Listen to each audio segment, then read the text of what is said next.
Hi Scorpio, welcome to your April 2020 General Tarot reading. It's Marina here. So, as I was saying April, I was thinking, well, that's pretty far in the distance, but it's really not. If today's the 21st, it's only 10 days from now. So, the month of March has just been marching onwards, but it's been quite a month, as I'm sure some of you can attest to as well. I hope you're doing well.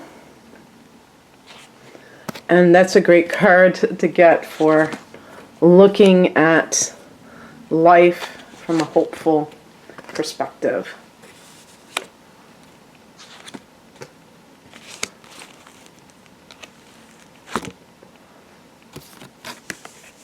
Okay, I'm going to pick.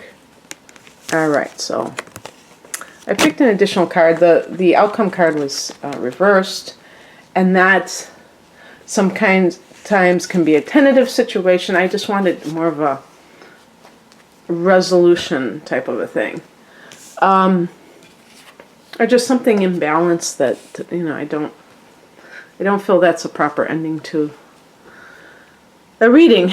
The heart of the matter is the Star card. Faith in unseen sources. So this can also be a card of healing after a period of trials and tribulations. So we're looking at April here. So coming from March, that might be true for a lot of us, that April feels a lot more peaceful, more like we know what's going on. But for Scorpio especially, and this may also relate to your romantic life, if that is in play for you, the Star card actually connects to Aquarius. So anybody born under the sign of Aquarius might be that kind of focus for you. And it doesn't have to be just romantic partner. It could be any type of relationship that's just consuming your time. Excuse me. So the other thing about the Star card is it can be that you're receiving a message from a loved one who has crossed over, and if this has been a recent passing, you may, even if you believe in God and you believe that life is eternal, you still may be kind of, okay, is that person okay? Am I okay? And you get some kind of a message that confirms that. In the past position, we have the Two of Wands, so this can be a card of, deciding whether or not to stay or relocate somewhere else. I was told, there's another hand on one of the wands, so it could be a decision that extends beyond you. We do have this as the higher message, the Page of Cups, which can be a child.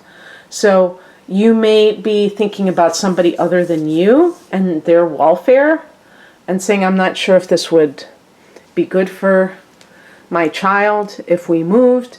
But this is the higher message. So it's really, looking at it from the spiritual perspective. And in that case, it's kind of similar where you say it's not just about you. It's about your child's well-being, especially if your child is very sensitive, which the Page of Cups can be. The Page of Cups is also connected to Pisces. So if you're choosing between two people, the Wands is about choosing something that is very passionate. But here's the thing. We have this in the reversed position. So it could be that the other party, if one of the parties is a fire sign, that they're not the right one. And it's funny because, you are a sign that tends to be attracted to Leo because you're both fixed signs, and fixed signs can, even though they square one another and irritate one another, there's like sexual chemistry there.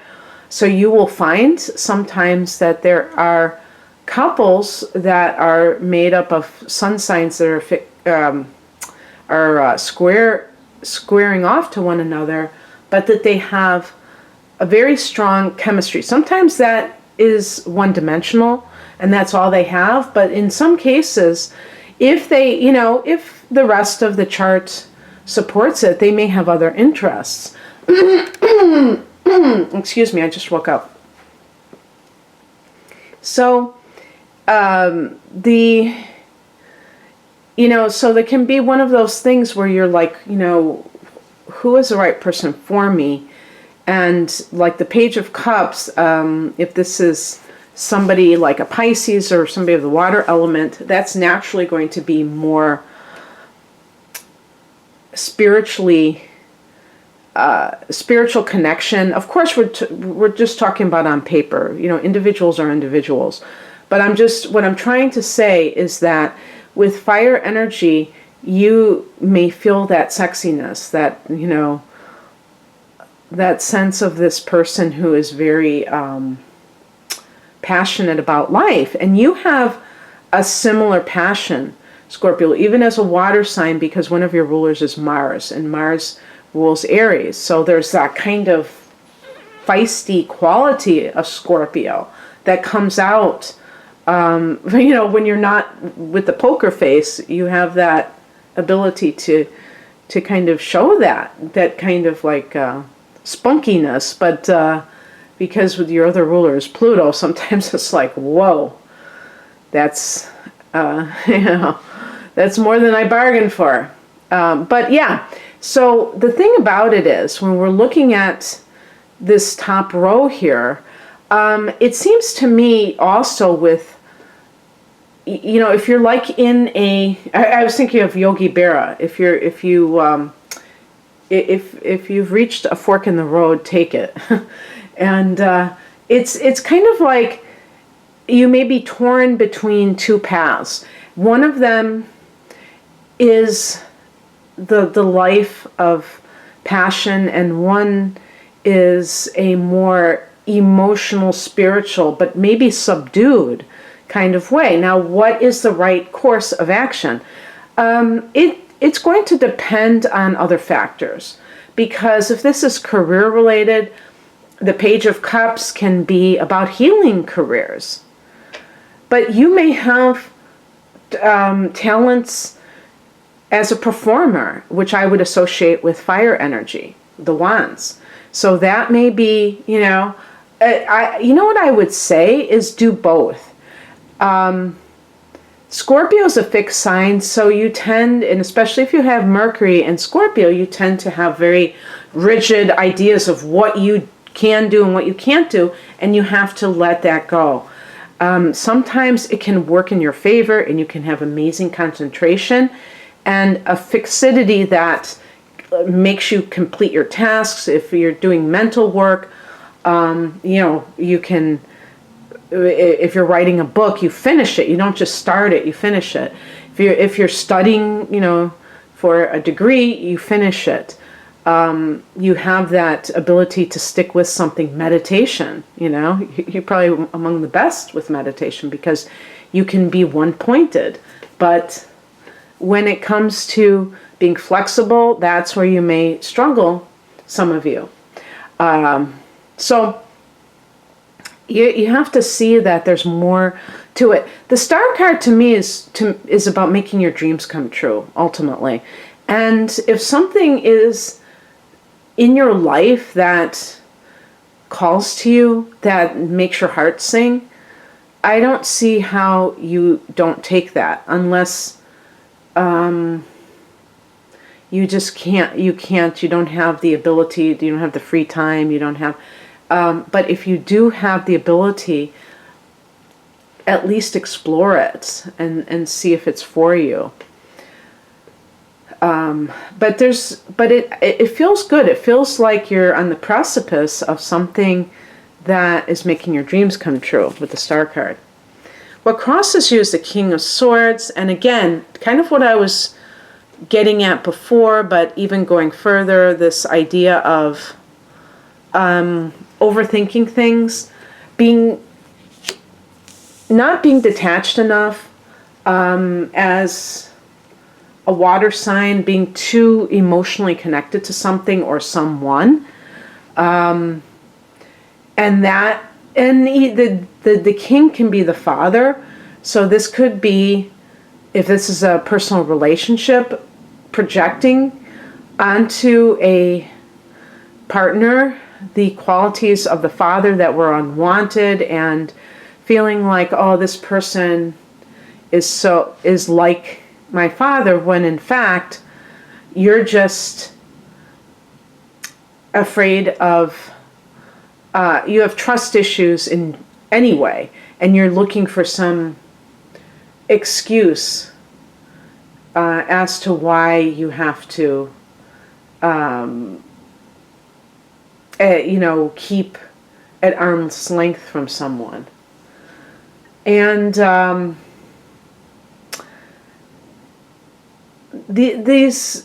other thing too is, I think a big thing is like making a decision, the King of Swords in general, but that has to do also with the emotions, because the emotions can keep you from making a decision.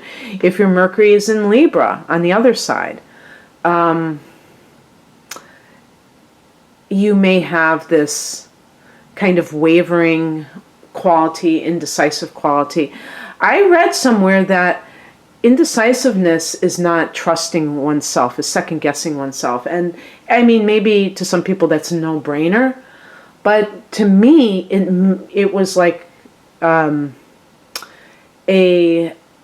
revelation, because I just thought of people who are wishy-washy and they just don't really have much of an opinion on anything, so everything seems like a potential for them. But really, it suggests that somebody may have a preference, but they don't know if they have good enough judgment to be able to decide that, you know what I mean? So to be able to make the right decision.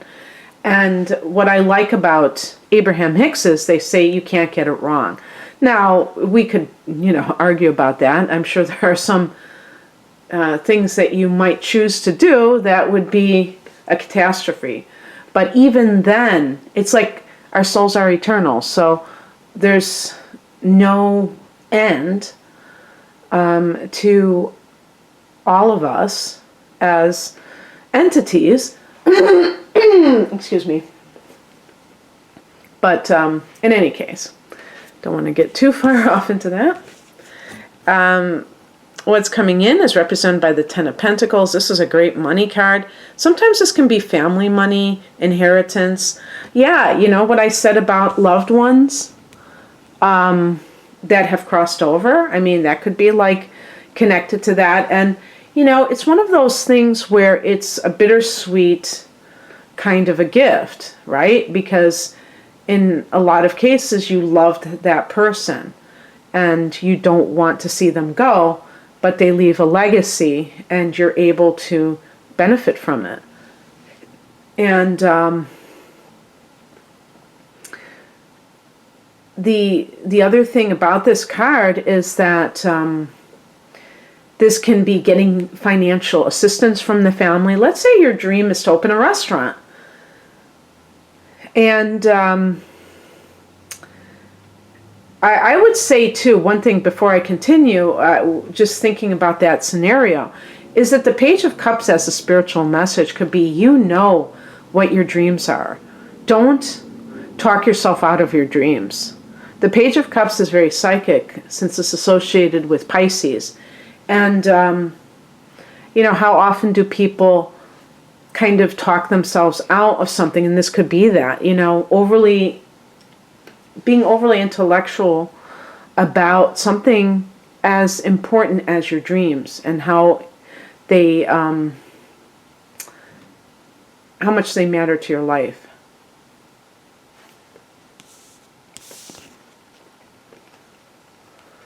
The outcome, this was the first card that I picked, was the King of Wands in the reverse position. This is like a narcissistic male. And kind of an energy, like a very control freak, domineering. What I should have said also, I guess there's not. Well, the King of Wands, I don't know if it's connected to Sag. I would connect it to Leo myself.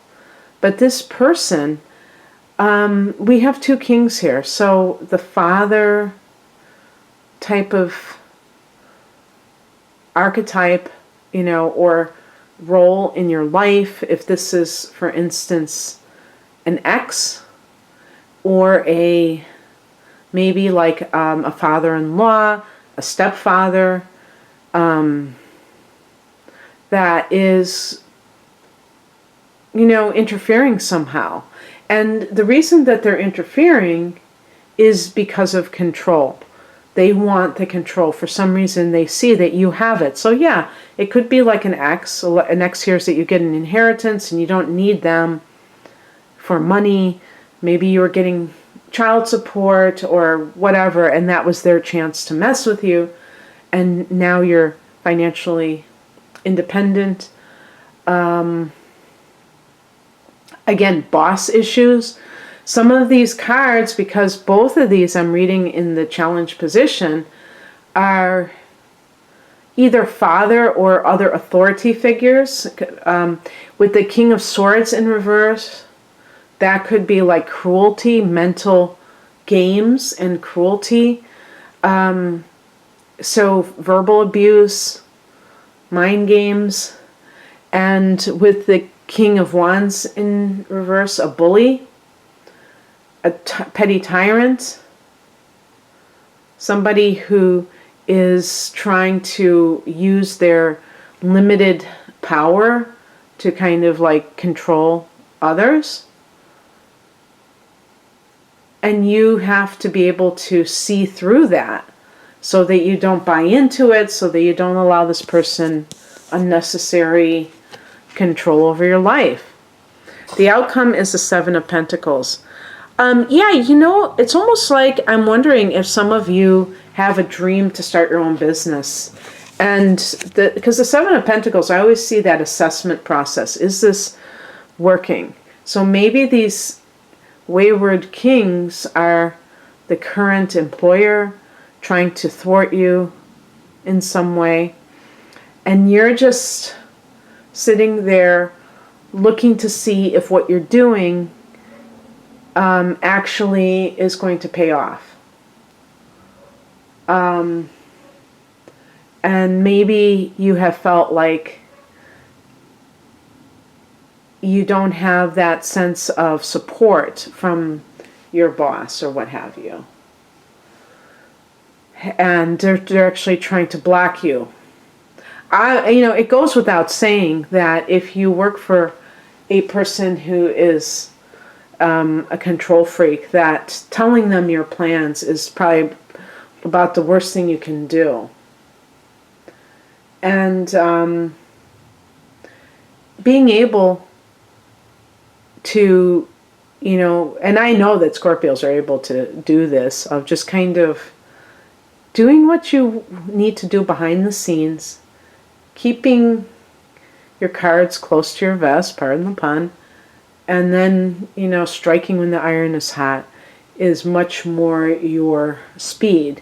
So then you can avoid these control freaks, but they may try to control you in different ways. So there you go. That's just what they specialize in, is trying to control people, when they don't realize the power is within them to control themselves and to expand, to become greater than they are in the moment. So anyway, I hope that you enjoyed this, Scorpio. If you would like a personal reading, the link is below. Thanks for watching. Take care. Bye.